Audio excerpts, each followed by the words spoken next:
दोस्तों, रगड़ी ले दहिया टाटी के अपार सफलता के बाद अब रगड़ी ले दहिया छानी में ना सॉरी गलती आ गए। हाँ, रगड़ी ले दहिया टाटी में टू। जी हाँ मेरे दोस्त, साजन मेरा उस पार है, मिलने को दिल बेकरार है।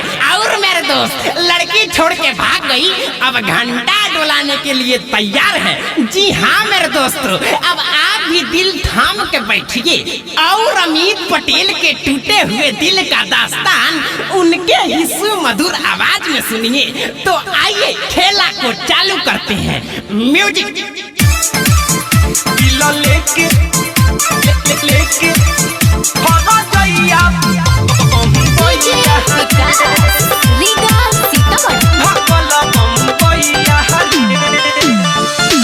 दुख बायो सन का हम बताई, काम न करता बे सुई दवाई। बाबा रामदेव के प्रभाव लगवा दे।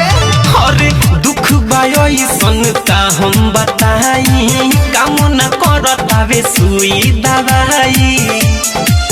बिया कइले उघात मारी दिलावा पला तो सुना यार बारे बन के कसैया रे।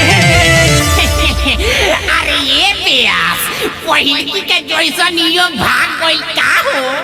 अरे तो दिल लेके हमार हर जइया भगल बम्बैया रे। दिल लेके हमार हर जइया भगल बम्बैया रे। दिल लेके हर जइया बम्बैया भगल बम्बैया रे। पहले तो धीरे धीरे हमके पटवाला सन, हमारा के प्यार करे के हो सिखवाला सन। अरे ठीक खइबो कइलस कि ना रे? पहले तो धीरे धीरे हमके पटवाला सन, हमारा के प्यार करे के हो सिखवाला सन। बोली मीठी मीठी बात कइला ससुरावा अब कहतिया हमारा के भैया रे। अरे ये अमित भाई, छोटी छोटी बातों पे तुम मुंह ना फुलाया कर।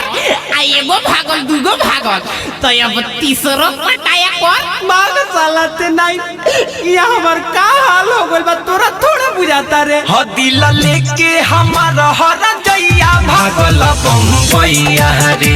दिल लेके हमार हर जइया भागल बम्बैया रे।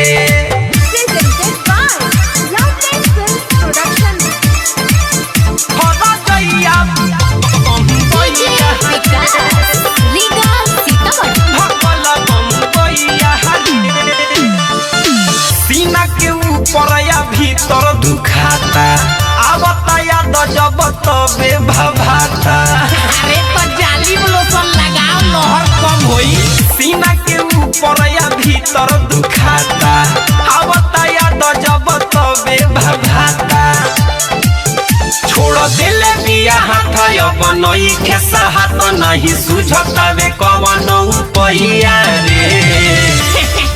अरे मर्दे, जब जादे मुखी धरी तब पूजौल में अखड़ लिया, आ ओहू से ना होई तब पहिल के जैसन जाके टटिए रगड़ लिया।